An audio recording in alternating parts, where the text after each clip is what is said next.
Boa noite a todos, boa noite a todas. Eu gostaria inicialmente de agradecer a homenagem, que me deixa bastante lisonjeada, especialmente em um evento de tamanho porte e com um tema extremamente atual e relevante. Eu queria começar retomando uma frase do professor Dominique Chateau, da Universidade de Paris I, Panthéon-Sorbonne, na qual ele diz que a hipermontagem atual é histérica. Esse tema, ao meu ver, adquire uma especial relevância quando analisado em relação à produção cinematográfica latino-americana contemporânea. Por quê? Porque vivemos hoje um contexto global marcado pela influência das plataformas digitais, das redes sociais, dos algoritmos de recomendação, o que levou parte do cinema da América Latina a conviver com pressões estéticas semelhantes às observadas nas grandes indústrias audiovisuais internacionais. Paralelamente, as bases teóricas que alicerçam o pensamento humanista se deslocam para o terreno dos discursos decoloniais, redefinindo os horizontes e as perspectivas de um pensamento que, de fato, se paute na diversidade e na inovação. Historicamente, o cinema latino-americano distinguiu-se por uma relação particular com o tempo, o espaço e a narrativa. Movimentos como o Nuevo Cinema latino-americano e o Cinema Novo privilegiaram a observação social, os planos mais longos, a valorização da paisagem e a reflexão crítica sobre a realidade política e cultural da região, em oposição ao ritmo acelerado do cinema comercial, notadamente hollywoodiano. Muitos realizadores latino-americanos buscaram uma estética da duração, da contemplação e da experiência sensorial. Entretanto, as transformações tecnológicas alteraram significativamente esse cenário. As plataformas de streaming e a crescente circulação de conteúdos audiovisuais em ambientes digitais estimularam novas formas de montagem, frequentemente mais rápidas e fragmentadas. Em alguns casos, observa-se uma aproximação com aquilo que Chateau denomina de hipermontagem, uma sucessão intensa de imagens destinadas a competir pela atenção de espectadores cada vez mais habituados ao consumo veloz da informação.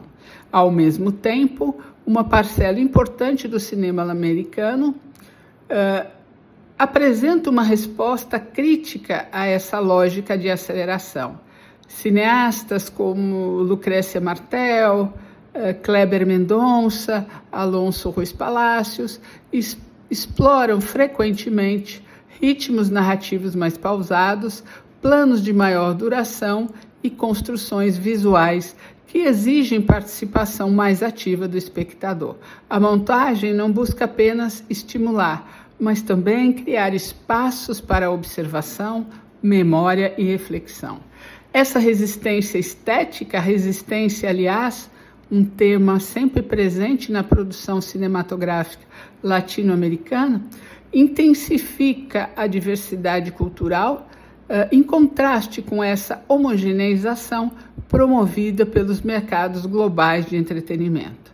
Enquanto a hipermontagem tende a padronizar a experiência audiovisual em torno da velocidade do impacto imediato, grande parte da produção latino-americana vai no contrafluxo buscando novas formas de criar significação e criar um novo universo de sentido. A reflexão de Chateau, mais uma vez, oferece uma chave importante para compreender uma das principais tensões do cinema latino-americano atual. De um lado, a necessidade de dialogar com as novas formas de consumo audiovisual. De outro, o esforço para preservar tradições estéticas que valorizam a contemplação e a crítica social. Nesse embate entre aceleração e duração, o cinema latino-americano revela sua capacidade de resistir às imposições da cultura digital dominante, reafirmando o papel da imagem cinematográfica como um espaço de pensamento, memória e experiência do sensível. No momento em que as imagens acabam sendo rapidamente apagadas, ficam rapidamente fora dos arquivos, o cinema latino-americano as recupera, as retrabalha e as reorganiza.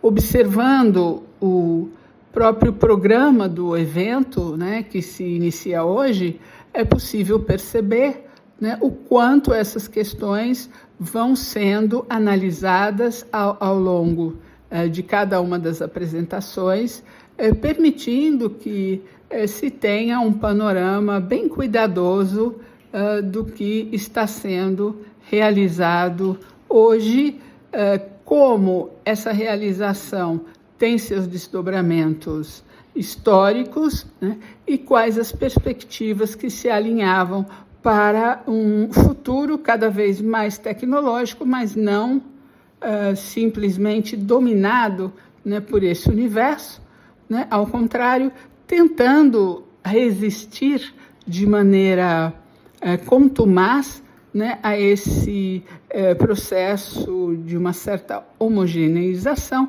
que o audiovisual acaba apresentando.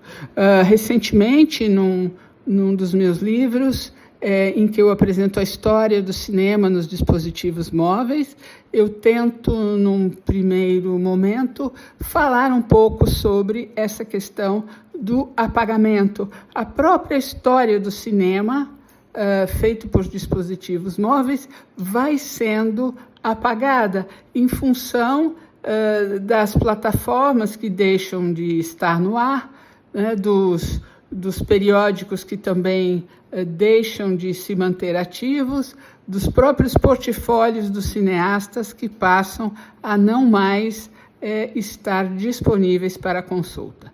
Muitos filmes ficam sem a presença nem no streaming, nem no YouTube, nem no Vimeo, enfim, em nenhuma plataforma.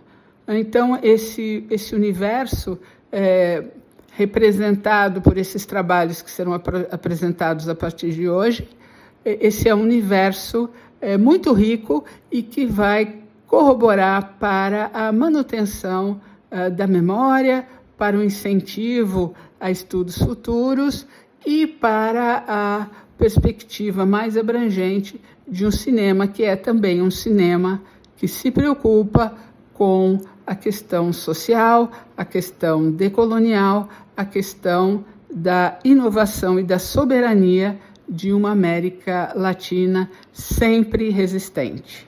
Eu agradeço a homenagem, eu fico muito feliz que a Universidade Federal de Sergipe esteja recebendo esse evento e lamento muito não poder estar presente, mas desejo a todos dias muito profícuos de reflexão e também de ação. Muito obrigada a todos, particularmente ao professor Jean, a quem eu agradeço a todos aqueles que se lembraram de meu nome para estar presente nessa homenagem. Uma boa noite e bons trabalhos.